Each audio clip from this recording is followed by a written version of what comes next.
Assalamualaikum warahmatullahi wabarakatuh. Perkenalkan, nama saya Diana, saya dari kelas MG301.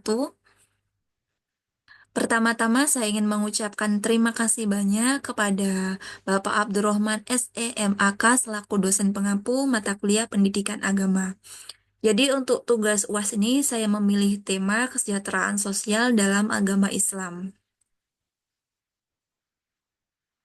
Konsep kesejahteraan sosial dalam Islam yang akan saya bahas yaitu mengenai pengertian kesejahteraan sosial dalam Islam, prinsip dan komponen kesejahteraan sosial dalam Islam, makna dan pentingnya kesejahteraan sosial dalam Islam, kewajiban zakat, dan terakhir mengenai kesimpulan. Yang pertama, saya ingin membahas mengenai pengertian kesejahteraan sosial dalam Islam. Kesejahteraan sosial adalah sistem yang mengatur pelayanan sosial dan lembaga-lembaga untuk membantu individu-individu dan kelompok-kelompok mencapai tingkat kehidupan. Kesehatan yang layak dengan tujuan menegakkan hubungan kemasyarakatan yang setara antar individu sesuai dengan kemampuan pertumbuhan mereka, memperbaiki kehidupan manusia sesuai dengan kebutuhan masyarakat. Kesejahteraan sosial merujuk pada keadaan di mana individu dan masyarakat secara luas dapat mencapai tingkat kehidupan yang layak, terbebas dari kemiskinan, penindasan, dan ketidakadilan. Dalam pemikiran Islam, kesejahteraan sosial bukan hanya mencakup nilai-nilai universal yang mempromosikan perdamaian, toleransi, dan kebaikan sesama.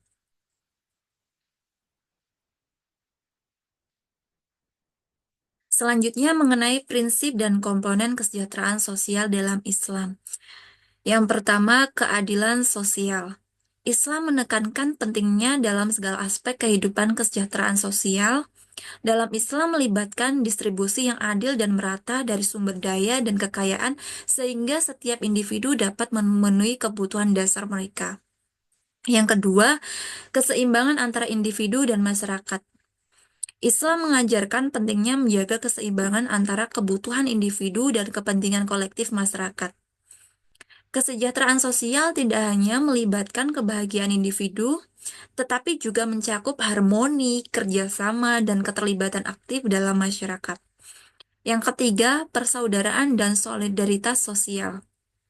Kesejahteraan sosial dalam Islam melibatkan sikap saling peduli, saling membantu terhadap melalui praktik sedekah zakat, kegiatan sosial, dan lainnya.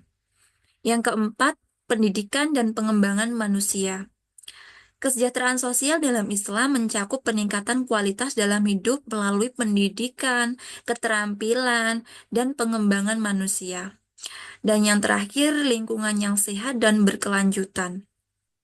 Kesejahteraan sosial dalam Islam mencakup upaya untuk menciptakan lingkungan yang sehat, bersih, dan berkelanjutan agar kualitas individu dan masyarakat semakin meningkat.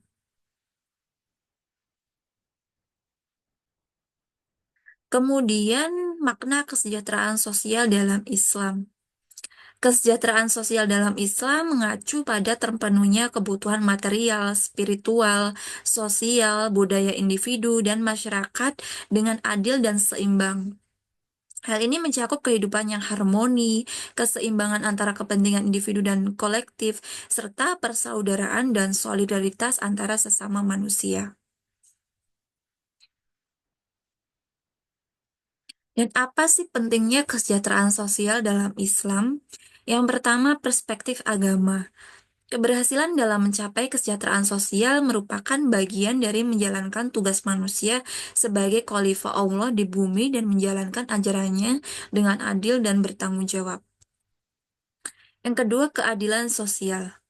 Kesejahteraan sosial mencakup keadilan sosial, di mana kekayaan dan sumber daya yang ada dalam masyarakat didistribusikan dengan adil dan merata. Ini menghapus kemiskinan dan mengurangi kesenjangan sosial dan memastikan kesempatan yang sama bagi semua anggota masyarakat. Yang ketiga, solidaritas dan persaudaraan, yaitu menjaga kesejahteraan sosial berarti memiliki sikap peduli, membantu mereka yang membutuhkan, dan mempromosikan kebaikan serta kemanusiaan dalam hubungan sosial. Yang keempat, pendidikan dan pengembangan manusia.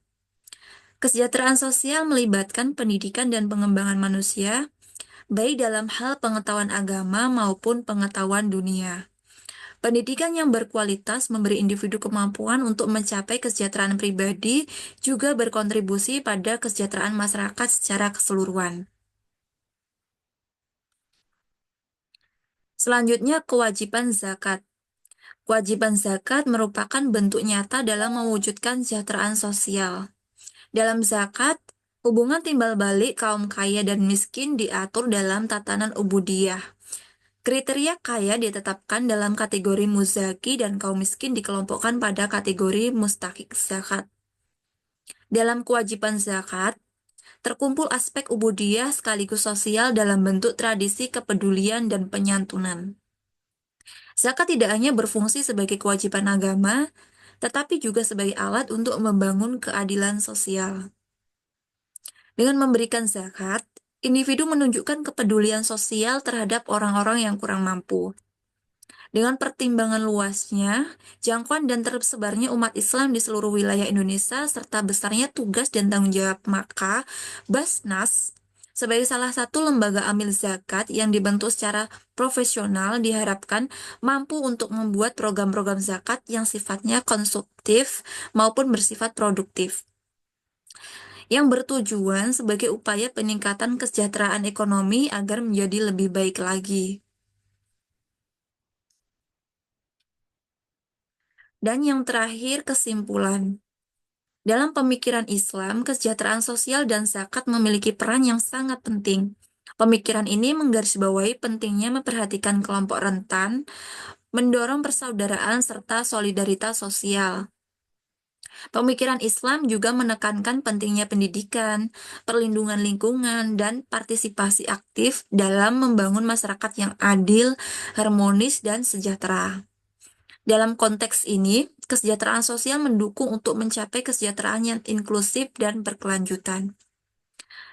Basnas atau yang disebut dengan Badan Amil Zakat Nasional memiliki kaitan yang sangat erat dengan zakat dan kesejahteraan sosial dalam agama Islam.